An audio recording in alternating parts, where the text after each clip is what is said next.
Romanina toko 7 ny lalàna sy ny ota. Tsy fantatrareo vary rahalahy fa miteny amin'izay mahalala ny lalàna aho fa ny lalàna dia manapaka ny olona raha mbola velona izy, fa ny vehivavy izay manambady dia fehezin'ny lalàna ho an'ny lahy raha mbola velona ny lahy, fa raha maty kosa ny lahy dia afaka amin'ny lalànan'ny lahy izy. Koa raha mbola velona ny lahy ka manambady olon-kafa raha vehivavy dia atao hoe mpijangajanga izy, fa raha maty kosa ny lahy dia afaka amin'izany lalàna izany izy ka tsy mba mpijangajanga na dia manambady olon-kafa aza. Ary amin'izany ianareo koa rahalahiko dia efa natao maty ny amin'ny lalàna noho ny tenan'i Kristy mba ho vadiny hafa ianareo, dia izay natsangana tamin'ny maty mba hahavokarantsika ho an'Andriamanitra. Fa fony tao amin'ny nofo isika dia ny filan'ny ota izay noetsehin'ny lalàna no ny asa tao amin'ny momba ny tenantsika hahavokatra ho amin'ny fahafatesana. Fa ankehitriny dia efa afaka tamin'ny lalàna isika satria maty ny amin'izay niazonana antsika, ka dia manompo amin'ny havaozam-panahy isika fa tsy amin'ny haelan-tsoratra. Inona ary ny holazaintsika? Ota va ny lalàna? Sanatria izany, kanefa tsy nahalala ny ota aho raha tsy tamin'ny lalàna, satria tsy fantatra akory ny fitsiritana raha tsy ny lalàna no nanao hoe aza mitsiritra. Eksodosy 20:7.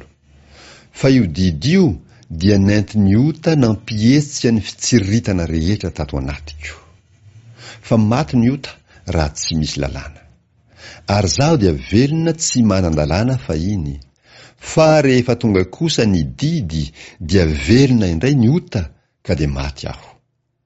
Ary ny didy izay natao hahazoana fiainana dia hitako fa nahatonga fahafatesana tamiko kosa. Fa io didy io dia nentin'ny ota namitaka sy nahafaty ahy.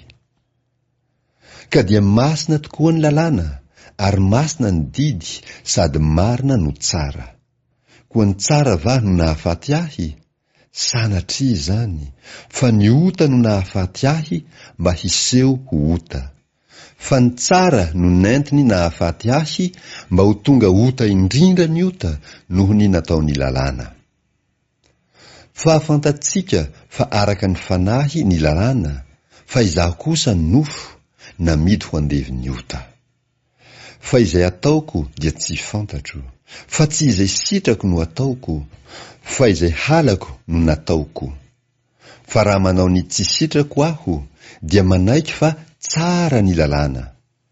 Ary amin'izany tsy izaho intsony no manao izany, fa ny ota izay mitoetra ato anatiko. Fa fantatro fa tsy misy zavatra tsara mitoetra ato amiko, dia ato amin'ny nofoko. Fa ato anatiko ihany ny fikasana, saingy ny hahatanteraka ny tsara no tsy ato.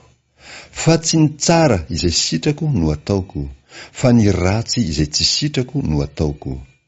Fa raha ny tsy sitrako no ataoko, dia tsy izaho intsony no manao izany, fa ny ota izay mitoetra ato amiko. Koa hitako izao lalàna izao. Raha tahanao ny marina aho, dia ato amiko ihany ny ratsy. Fa mankasitraka ny lalàna n'Andriamanitra aho araka ny toetra anaty, nefa mahita lalàna hafa amin'ny momba ny tenako aho, miady amin'ny lalàna ny saiko, ka mamabo ahy ho an'ny lalàna ny ota izay ao amin'ny momba ny tenako. Indrisy olo-mahantra aho, iza no hanafaka ahy amin'ny tenan'ity fahafatesana ity? Misaotra an'Andriamanitra aho amin'ny alalany Jesosy Kristy Tompontsika. Koa raha ny amiko dia mankatoa ny lalàna n'Andriamanitra aho amin'ny saiko, fa ny lalàna ny ota kosa amin'ny nofoko.